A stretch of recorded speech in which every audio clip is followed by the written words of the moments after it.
So, yun na nga guys. Yan. Kaya maang lahat. Yan, kakatapos lang namin maglaba din eh. Yan. Nilabaan na din natin pati mga kalapati natin. Joke lang. Hindi. Pinaliguan natin sila guys kasi sila ay marurumim na. Yan, papakita ko sa kanila. Puno na itong tubig guys. Yan, lalaban na.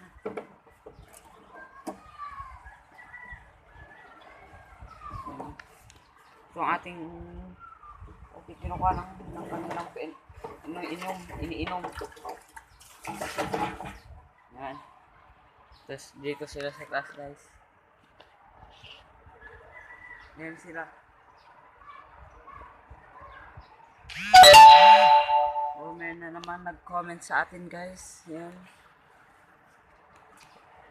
Yan ating mga kalapati. At yung ating mga YBs guys ay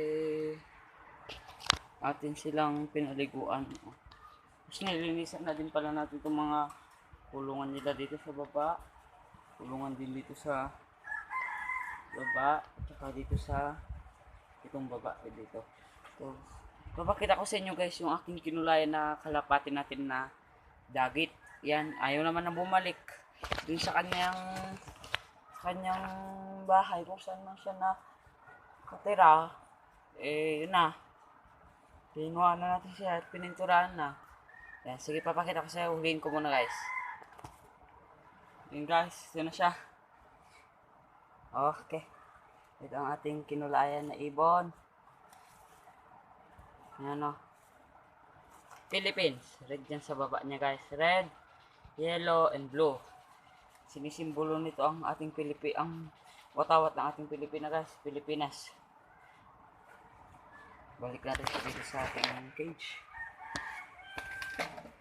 Ayun, bumalam niya nang bumalik. So yan guys, madali lang sila tinuruan kasi ito yung ating mga rabbit guys. Tinuruan ko sila guys kung paano sila pumunta sa kanilang kulungan. Yan para kapag sila ay makakalipad na, diretso sila dyan. Pag tinawag ko, balik doon. Sa cage nila doon. So, dyan. Dyan. So, yan ang nangyayari dito ngayon guys. Yan ang ganap dito sa ating rooftop. Tapos ito din yung training din ni sir na kanyang mga YBs. At yung nanay ng YBs. Yan. Yung puting yan, mag-ina yan.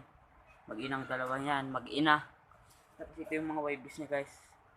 Blue bar. Tapos yung yan o. Galit. Tapos kanina, kakatapos lang natin nagpa-racing dun sa YouTube. Nanalo tayo guys. Yan. Nanalo tayo. Nagpalipad tayo ng 7 o'clock AM. Dumating sila dito guys.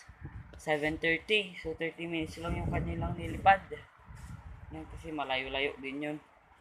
So yun, nag-orasan kami nung kalapati nung doon, yung kalapati ko dito. Mas naunang lumapag sa kanyang loft yung kalapati natin. Dito lumapag sila kanina dyan. Pero lumipad din ulit sila. Kasi pinalipad ko ulit. Yan, pagod sila kakainom. Pero pinahinga ko naman sila guys. Yan. So, yun. Hanggang dyan muna tayo guys. Yan. Thank you for watching. Please subscribe to my video. Bye.